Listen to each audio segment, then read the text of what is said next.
పరుగుల వీరుడు Usain Bolt అన్న ఉరికి ఉరికి ఓ కాడ ఆగుతాడేమో గాని గీ బంగారం ధర మాత్రం హుసేన్ బోల్ట్ ను మించి ఉరుకుతుంది. రోజుకింత పెరుగుడే తప్ప తగ్గుడైతే లేదు. అట్లా వందలల్ల తగ్గుడు, వేలల్ల పెరుగుడు.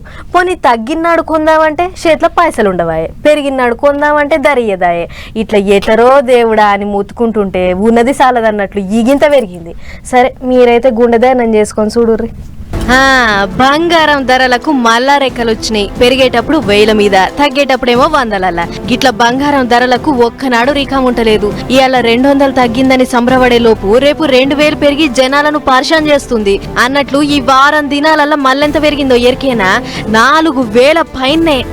24 క్యారెట్ల బంగారం ఇప్పుడు 97,500కు చేరితే 22 క్యారెట్ల బంగారం తులం 89,400కు చేరింది. ఇక బంగారం ధరలు గిట్లున్నాయా?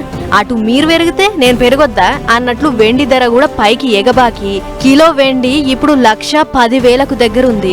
ఇట్లా ఈ వారం దినాల సంది పెరుగుడు ఎక్కువ, తగ్గుడు తక్కువ అన్నట్లే నడిచింది.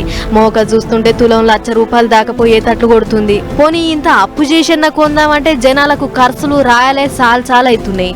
దీంతో సగటు పేదోళ్ళు ఈ ధరలు పెట్టి మనం ఇక బంగారం కొన్నట్లే అని నారాజు అవుతుర్రు. కొందరు వచ్చేది పెళ్లిళ్ల సీజన్ కాబట్టి అక్రమందం ఎంతో కొంత కొందామని చూస్తుర్రు గాని దుకాణాల కాడికి పోగానే ధరలిని దడుచుకుంటుర్రు.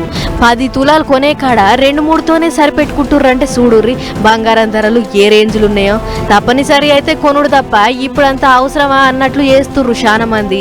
ఇక పాత కార్యాలకు తెచ్చినోళ్లకు ఇప్పుడు కొత్త ధరలకు కొని ముట్ట చెప్పాలంటే తలపానం తోకకొస్తున్నది. మరి రాబోయే కార్యాలు ఎట్లా ఎలా తీసుకుంటారో ఏమో గాని బంగారము సగటు పేదోళ్లకు బంగారమే అయిపోయింది.